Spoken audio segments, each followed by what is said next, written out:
buenas. Hoy vamos a hablar sobre Jesucristo descendió a los infiernos. Al tercer día resucitó entre los muertos. Esta frase que nos dice el Catecismo de la Iglesia Católica a partir del número 631 lo vamos a comprender, a analizar, a profundizar en los dos principales dogmas o creencias de fe que tenemos sobre este aspecto del Catecismo de la Iglesia Católica. Vamos a hablar sobre esta parte del credo en el que hablamos de Jesucristo, de Cristo descendió a los infiernos y resucitó al tercer día. Esta expresión complicada a veces de entender, vamos a intentar profundizar en el misterio teológico que conlleva estas dos expresiones, estas dos frases del Catecismo de la Iglesia Católica y del credo que todos los domingos profesamos. Cristo descendió a los infiernos. Es algo difícil de entender, a veces lo decimos y decimos, ¿qué quiere decir con eso? ¿Cómo que Dios fue al infierno? Todo el Nuevo Testamento encontramos esa expresión fuerte para nosotros los cristianos. Lo encontramos especialmente en Hechos de los Apóstoles 3:15, en Romanos 8:11, en 1 Corintios 15:20.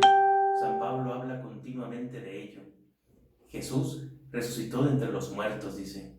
Esta expresión nos quiere decir algo más. ¿Cómo que resucitó de entre los muertos? No habla solamente de una expresión de que Cristo murió y resucitó y ya está, sino qué pasó en esos 3 días, en esas horas en las que Cristo estuvo muerto, en dónde estaba, dónde se encontraba su alma, si su cuerpo estaba en la tierra, dónde estaba Él, en qué lugar se encontraba, estaba con Dios ya, si estaba con Dios, cómo regresó, dónde estaba ese lugar físico o espiritual, mejor dicho. Eso es lo que vamos a analizar hoy. San Pedro también en su primera carta, en el capítulo 3, 18 al 19, encontramos que expresa que el Salvador está proclamando la nueva en los espíritus que estaban allí detenidos. Estaba proclamando la nueva a los espíritus que estaban detenidos. ¿Qué quiere decir con eso? Cuando Pedro está hablando de que hasta los muertos recibieron la buena nueva, la buena noticia, el Evangelio, está expresando que Cristo al morir, su alma, su espíritu, se desprendió de su cuerpo, hubo una pequeña separación que todos vamos a tener y que todos vemos, y queda su cuerpo mortal en la tierra. Vive esa muerte como vimos en el capítulo anterior sobre la cruz, y se va a los infiernos. Aquí hay que comprender qué es infierno. Lo primero que nos va a llegar a la mente es el infierno es el lugar de castigo, es el lugar donde Dios condena, es el lugar donde manda a las personas malas o que han pecado. Eso sería el infierno. Más en teología, en la profundidad bíblica, el infierno tiene un contexto más amplio. Cuando la Biblia habla de Seol, habla del Hades, habla del infierno, quiere expresar el lugar que hay una separación de Dios. El infierno realmente es el lugar donde no estamos con Dios, donde no estamos física o espiritualmente con Dios. En la tierra en la que no estamos con Dios, tenemos una comunión con Él, tenemos una comunión espiritual, una comunión de oración, una comunión en la que podemos conectarnos, estar con Él. En el sacramento podemos estar físicamente presente con Dios. Dios está presente en la Eucaristía, se hace presente en nosotros en medio de este mundo. Pero ¿en qué lugar no hay una presencia de ningún tipo? ¿En qué lugar no hay una separación total de Dios?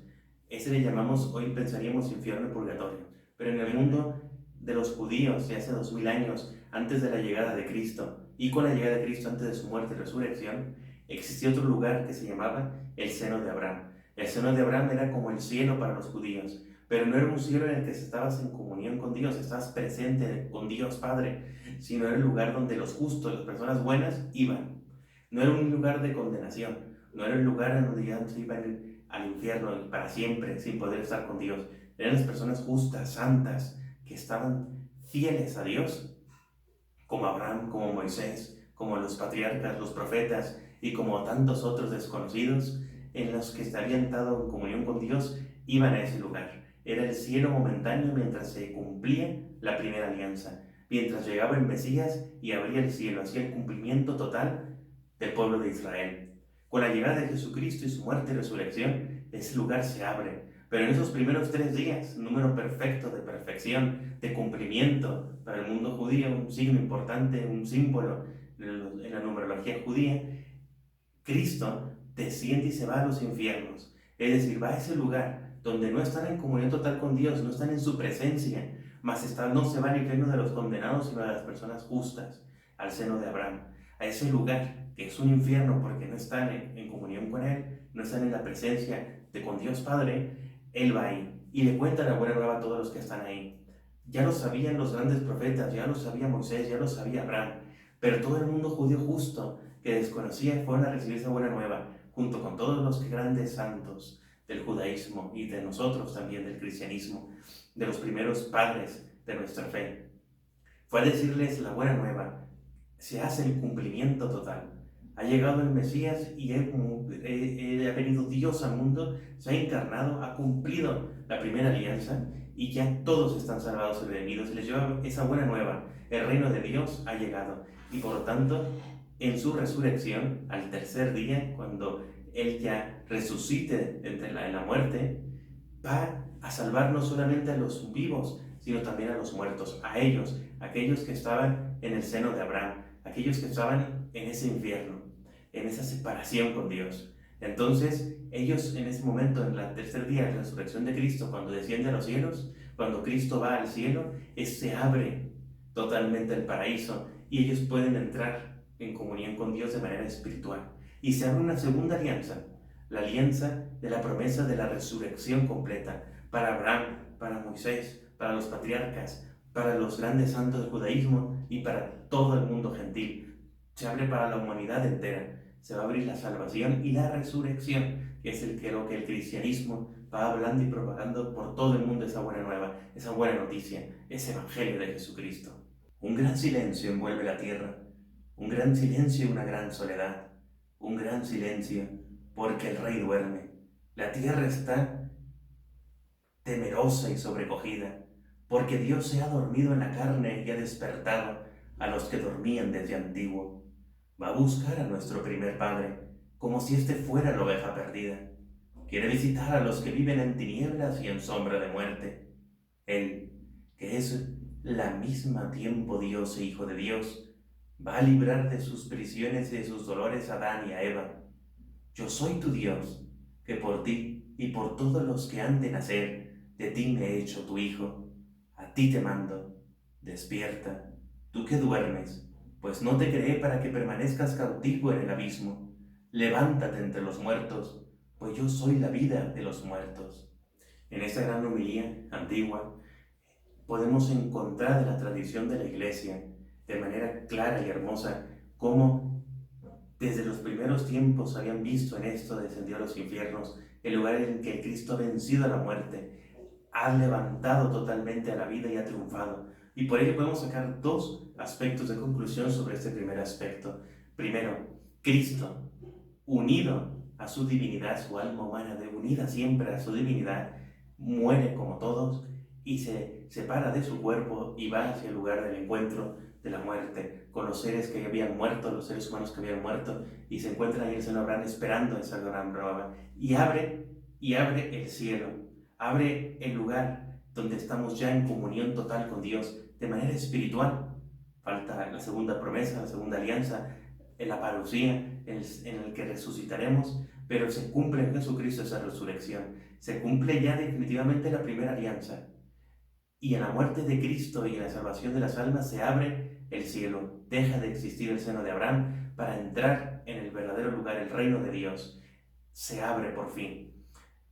También nos habla sobre el vencimiento sobre el pecado, el vencimiento de Dios sobre la muerte, sobre Satanás, sobre los demonios. Jesucristo ha vencido totalmente y con este episodio Cristo destruye el infierno de los diablos, de los demonios.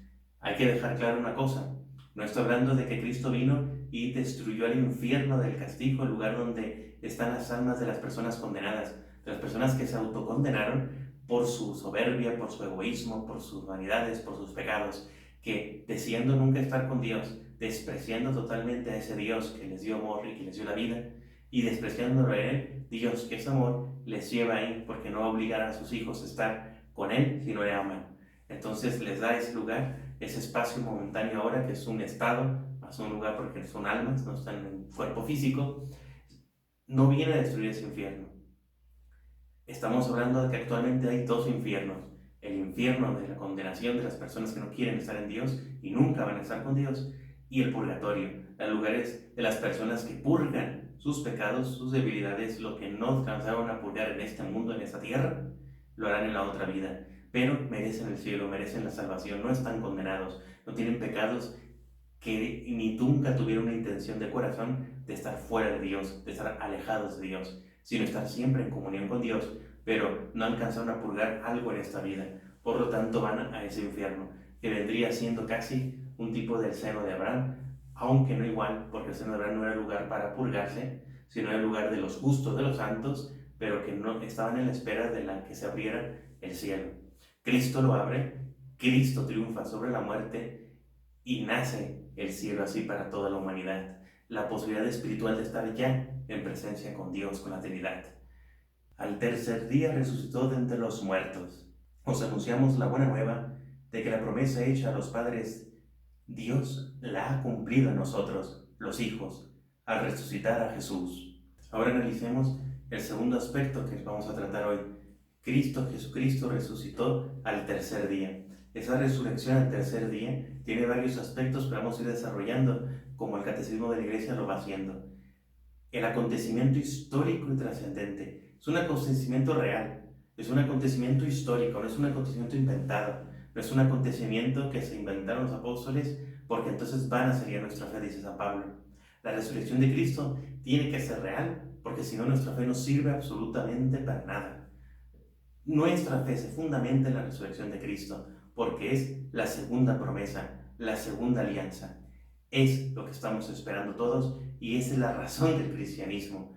Es por eso que al decir nosotros esto en el credo, estamos diciendo en el mundo, como profesión de fe, creemos en la resurrección de Cristo, que con esa resurrección vamos a nosotros resucitar y vamos a tener vida. Hemos sido redimidos, pero es un suceso histórico, es un suceso real, no es un simbología bíblico, no es un signo bíblico, no es algo posterior ni inventado para querer expresar un espiritualismo. Eso es importante remarcarlo y decirlo. Para encontrar este aspecto histórico, primero vemos el sepulcro vacío. El sepulcro vacío tiene algo importantísimo para la cristiandad. Este sí es un signo, por decirlo de alguna manera. Vamos al lugar y vemos que está vacío, y al verlo vacío decimos, Cristo resucitó. Eso en el momento histórico actual en el que vivimos, pero el de hace 2000 años fue la forma presencial para los primeros discípulos de Jesucristo, para los apóstoles y para las mujeres que le seguían. Cristo resucitó. El verlo vacío cuando lo ven los apóstoles San Juan y San Pedro es Cristo. Entendemos un poco, creemos que tenemos esperanza de que lo que dijo era verdad, pero aún viene la duda. No es suficiente para el humano. Es la primera prueba, es la prueba tajante para la humanidad de que Cristo resucitó, pero no es suficiente. ¿Y por qué no es suficiente? Porque se lo habrán robado, se lo habrán quitado, como le pasó a María Magdalena cuando fue al sepulcro y lo vio vacío y dijo, ¿quién se lo llevó? ¿Quién se lo robó? Ese es el primer aspecto, el sepulcro está vacío, pero falta el segundo aspecto. Y ese segundo aspecto son las apariciones del resucitado. Cristo se aparece con su cuerpo humano, divinizado ya, glorificado, ya perfeccionado en la resurrección que vamos a tener todos el día de la parucía, y con su alma espiritual, con la alma que se separó momentáneamente, como la muerte que tenemos actual nosotros y toda la humanidad. Ese es el ejemplo que decíamos también la vez pasada de la cruz, de que es la muestra de que no nos asustemos porque hemos muerto, no nos asustemos porque el cuerpo se descompone y desaparece. Cristo es una promesa y la cumplirá. ¿Y dónde se ve presente? En su muerte, en su sepulcro, en su entierro y en su resurrección. Es importante que nuestra fe siempre está justificada en sucesos actuales, momentáneos. Por el momento es solamente en Él. Y el segundo aspecto, que lo aprenderemos después, en la Virgen María. Pero en lo que estamos hablando hoy, tocando hoy, en Jesucristo. Jesucristo se le aparece a Magdalena primero, a las mujeres, se le aparece a los apóstoles, se le aparece después a Tomás, a los discípulos de Maús, a básicamente todos sus discípulos posteriormente, y así. Se les va apareciendo poco a poco, hasta parecérsele ya al final, como dicen, como un aborto, a San Pablo, el último de los apóstoles, el último de los elegidos por Dios para llevar su buena nueva de manera fuerte y tajante. Cristo se les aparece porque primero es un hecho histórico, es real. No es un espiritualismo, no es un fantasma. Podemos decir sin miedo, lo dice el catecismo, si hubiera bien grabado, si hubiera habido cámaras en ese momento, si hubiera visto la resurrección, porque fue un suceso histórico y físico, no espiritualista. No es una resurrección espiritualista en la que vino un fantasmita o vino un ser espiritual y ya está. No, es realmente Él en su cuerpo, carne y hueso real. Su cuerpo se levanta de la tumba. Y no es como la resurrección, las resucitaciones que tuvieron Lázaro y muchísimos más, que Cristo fue sanando y curando o levantando de la muerte. Es una resurrección completa, para siempre, una vez para siempre. Por eso utilizamos el término teológico resucitación para los demás, para diferenciar esto. Pero si utilizamos la misma palabra resurrección, hablamos de una resurrección definitiva y una resurrección momentánea y pasajera que solo regresa a esta vida, pero volverán a pasar por la muerte. Ante estos testimonios es imposible interpretar la resurrección de Cristo fuera del orden físico y no reconocerlo como un hecho histórico. Remarca el catecismo este hecho histórico y físico real. Los apóstoles y los discípulos atreven a escribir en los evangelios y en los hechos cómo los apóstoles dudaron y creyeron en un momento que a lo mejor era un fantasma, algo espiritual, no un ser físico. Tal vez está apareciendo Cristo, pero en forma espiritual. Su cuerpo, quién sabe dónde está, pero no entendían la resurrección, no comprendían la resurrección del cuerpo, como nos cuesta muchas veces a nosotros, como le cuesta a muchísimos teólogos modernos incluso. ¿Qué vamos a resucitar si yo veo que se hizo cenizas, que desapareció, que son huesos, que se pudrió? ¿Cómo vamos a creer en eso? Dicen, ¿no? Y se vuelven materialistas, se vuelven mundanos, nos volvemos bastante mundanos y que no queremos ver lo sobrenatural, lo trascendental del hecho. Cristo tiene el poder, Dios tiene el poder, creó el universo de la nada, puede traer de la nada otra vez el cuerpo a la vida, nuestro cuerpo glorificado, perfeccionado para la vida eterna, resucitarlo. Él puede hacerlo, como pudo hacer el universo de la nada. Los apóstoles dudan, los apóstoles y siguen pensando que es un fantasma, inclusive lo llegan a decir, aun cuando lo ven, se alegran, no ven la tumba vacía, pero siguen a entender bastante la resurrección. Santo Tomás también lo duda, y por eso Cristo muestra esa humanidad, es un acto humano, sigue siendo humano, ese cuerpo glorificado es humano, y por eso come con sus apóstoles. Cristo resucitado siente hambre y pide comida, y en varios momentos come con ellos resucitado.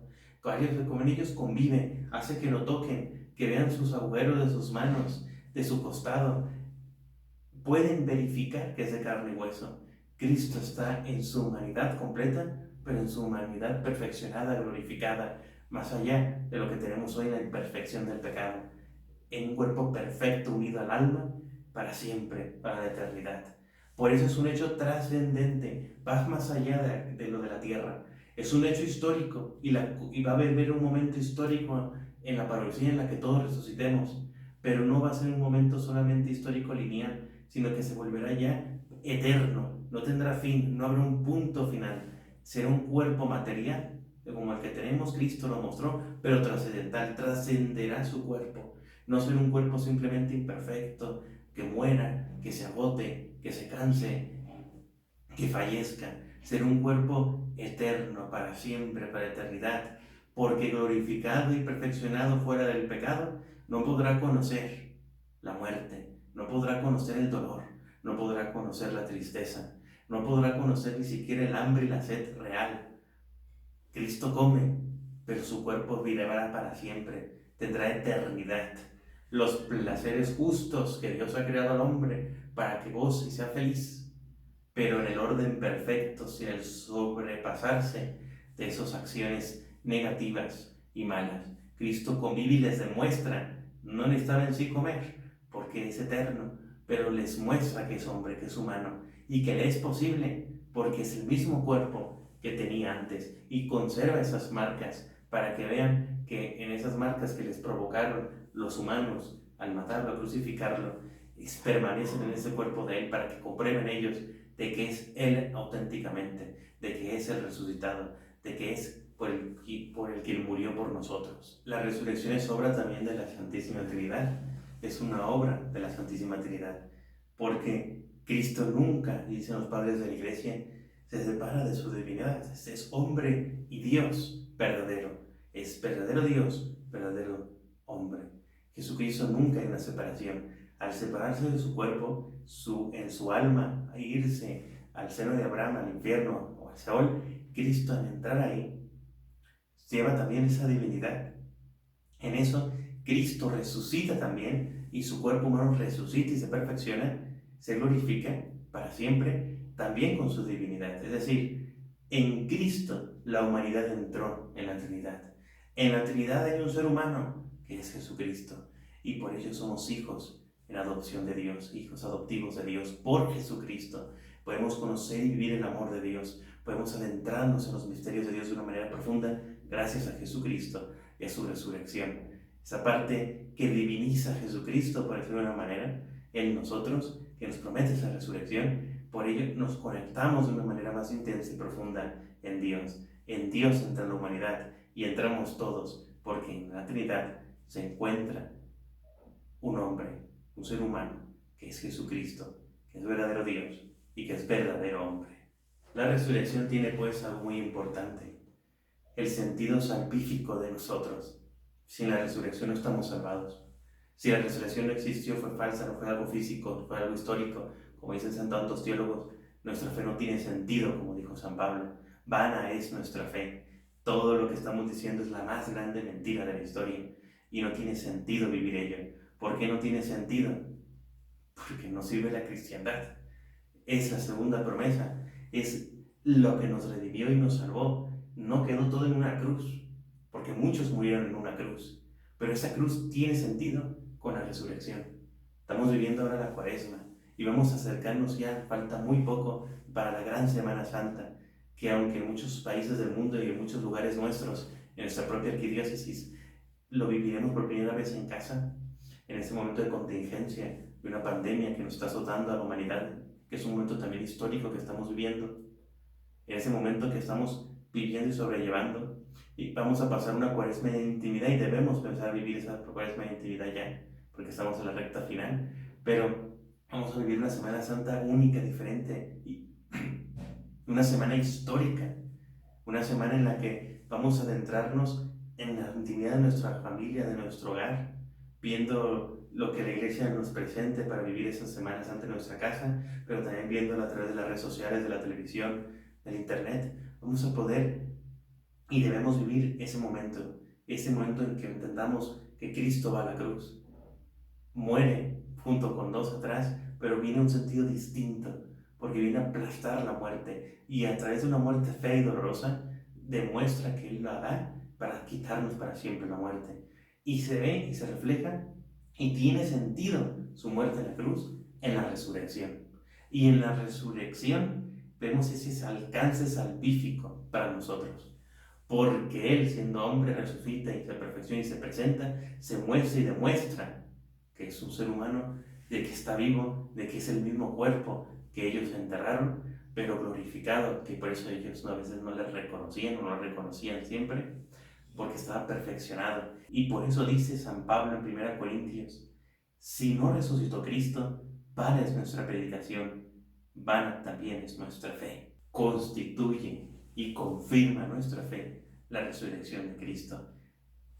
Es por eso que esta Semana Santa profundicemos en ese misterio, adentrémonos en ese misterio de la cruz y de su resurrección, porque ahí está el reflejo y por eso es la semana más importante de nosotros los cristianos, porque en esa semana vivimos de manera tajante en 3 días profundos y hermosos nuestra salvación, nuestra resurrección y la vida eterna, el vencimiento de la muerte y del pecado, de vivir el amor para siempre y vivir para siempre en ese amor, en el amor de Dios, eternamente, no de una manera simbólica y poética, sino de una manera real, auténtica, con nuestro cuerpo para toda la eternidad.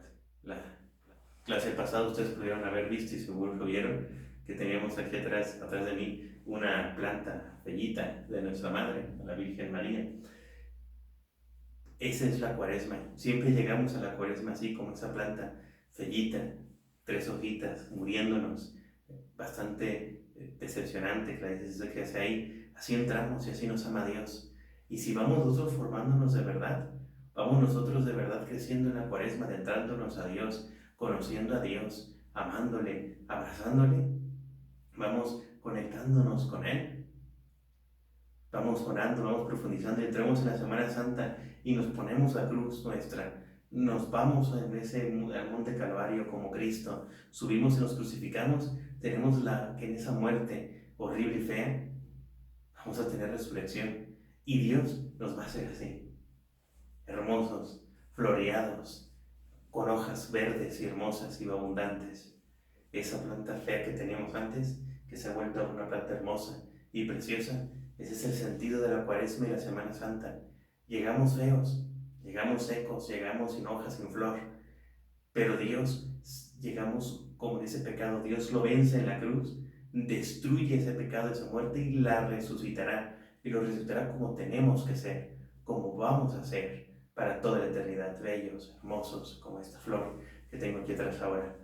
Así va a ser nuestra vida eterna. Esa es la gran promesa, esa es la segunda cumplimiento total de la segunda alianza.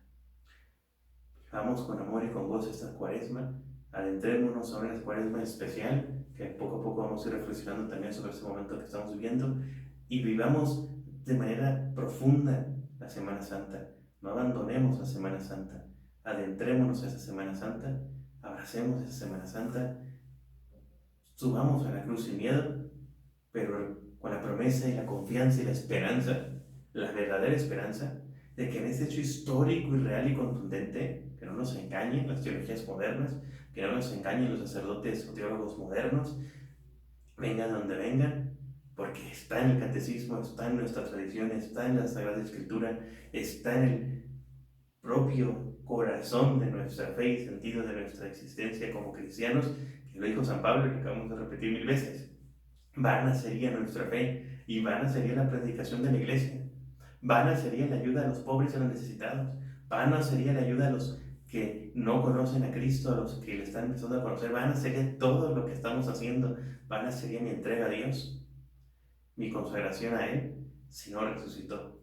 Pero como sabemos y tenemos la confianza de que resucitó y de que resucitaremos, subamos a esa cruz, crucifiquémonos en Cristo y con Cristo, para el tercer día resucitar eternamente y ser así, perfectos, bellos, para toda la eternidad, glorificados, siendo humanos, pero glorificados y perfectos. Muchas gracias, sigamos profundizando, Dios les bendiga. Podemos seguir teniendo esta dinámica que estábamos teniendo durante las clases físicas presenciales. Vamos a responder todas las dudas que tengan, todas las dudas que les hayan surgido del anterior video y del actual, del de ahora. Vamos a responder esas dudas. Pueden escribirme a mi WhatsApp personal o al que aparecerá aquí abajo, mi WhatsApp, el WhatsApp de la comunidad en la que pueden escribir cualquier persona que quiera escribirme, o mandarme también al correo electrónico que aparece ahí. Al correo electrónico, ese WhatsApp que aparece ahí, pueden escribirme para yo poder responder en el siguiente video todas las dudas que tengan ustedes, las que están dando la formación catequética, o las personas, todas las personas que quieran y estén viendo este video y tengan alguna duda. Las responderemos en la siguiente semana. Gracias.